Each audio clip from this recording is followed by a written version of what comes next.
Assalamualaikum warahmatullahi wabarakatuh. Selamat pagi anak-anak, bertemu lagi dengan Bu Dora. Hari ini kita akan belajar mengenai sistem pernafasan pada hewan. Sebelum kita mulai pembelajaran hari ini, marilah terlebih dahulu kita berdoa. Bismillahirrahmanirrahim. Rabbi zidni ilma warzuqni fahma. Amin.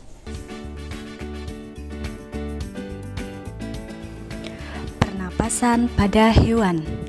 Bernapas adalah proses mengambil udara atau oksigen dan mengeluarkan karbon dioksida, uap air, dan energi. Sistem pernafasan pada hewan berbeda dari manusia. Sistem pernapasan pada hewan berbeda-beda sesuai jenisnya. Berikut sistem pernapasan pada beberapa jenis hewan. Sistem pernapasan cacing tanah. Cacing bernapas melalui permukaan kulit. Kulit cacing selalu basah dan berlendir untuk memudahkan penyerapan oksigen. Oksigen diserap melalui permukaan kulitnya, kemudian diikat oleh darah dan diedarkan ke seluruh tubuh. Zat sisa pembakaran berupa karbon dioksida dan uap air dikeluarkan dari tubuh juga melalui permukaan kulit. Berikut ini organ pernapasan pada cacing tanah. Sistem pernapasan serangga. Serangga bernapas menggunakan trakea. Trakea yaitu sistem tabung yang memiliki banyak percabangan di dalam tubuh. Percabangan trakea disebut trakeola. Trakea mengedarkan oksigen langsung ke semua sel tubuh dan organ serta menyerap karbon dioksida dari semua sel tubuh untuk dibuang. Berikut sistem pernafasan pada serangga. Udara masuk melalui spirakel menuju trakea. Selanjutnya, udara mengalir ke trakeola. Terjadi pertukaran oksigen dan karbon dioksida di trakeola. Karbon dioksida menuju ke trakea dan keluar melalui spirakel. Berikut ini organ pernapasan pada serangga. Sistem pernapasan ikan. Ikan bernapas menggunakan insang. Insang berbentuk lembaran tipis berwarna merah muda. Insang terdapat tepat di belakang rongga mulut pada kedua sisi kepala ikan. Biasanya insang dilindungi oleh selaput atau rangka yang disebut tutup insang. Proses pernapasan ikan terjadi dengan cara membuka dan menutupnya mulut bergantian dengan membuka dan menutupnya insang. Proses pernapasan ikan terdiri dari dua tahapan, yaitu tahap inspirasi dan tahap ekspirasi.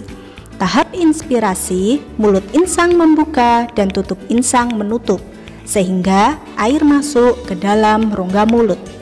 Pada tahap ekspirasi, mulut ikan menutup dan tutup insang terbuka, sehingga air mengalir keluar melalui insang dan terjadi pertukaran gas. Sistem pernapasan hewan amfibi. Hewan amfibi adalah hewan yang dapat hidup di darat dan di air. Salah satu contoh hewan amfibi adalah katak. Alat pernapasan katak berupa insang, paru-paru, dan kulit. Katak merupakan hewan yang mengalami metamorfosis sempurna. Ketika masih berudu, bernapas menggunakan insang. Setelah menjadi katak muda, insang mulai menyusut dan paru-paru mulai berfungsi, sehingga katak mulai bernapas menggunakan paru-paru dan kulit.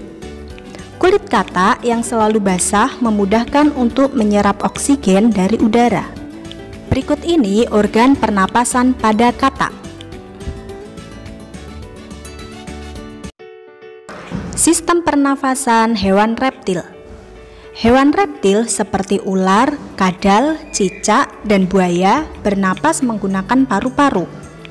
Oksigen masuk melalui hidung, kemudian ke batang tenggorokan, dan ke paru-paru. Berikut ini organ pernapasan pada ular. Sistem pernapasan burung. Burung bernapas menggunakan paru-paru dan kantong udara.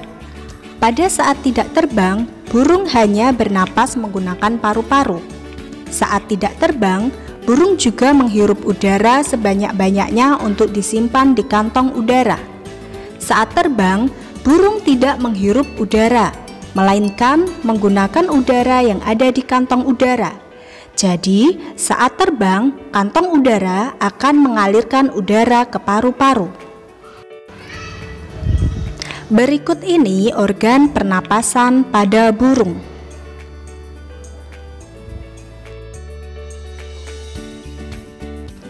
Sistem pernapasan hewan mamalia. Mamalia adalah jenis hewan yang menyusui. Ada dua jenis mamalia, yaitu mamalia darat dan mamalia air. Mamalia darat misalnya kambing, sapi, kerbau, dan kuda. Mamalia air misalnya paus, duyung, dan lumba-lumba. Mamalia bernapas menggunakan paru-paru. Cara kerjanya, oksigen masuk melalui lubang hidung, ke tenggorokan, lalu ke paru-paru. Mamalia yang hidup di air bernapas dengan cara memunculkan diri ke permukaan air secara berkala untuk mengambil udara. Demikian video pembelajaran Budora hari ini. Sampai bertemu lagi di video-video pembelajaran selanjutnya. Wassalamualaikum warahmatullahi wabarakatuh.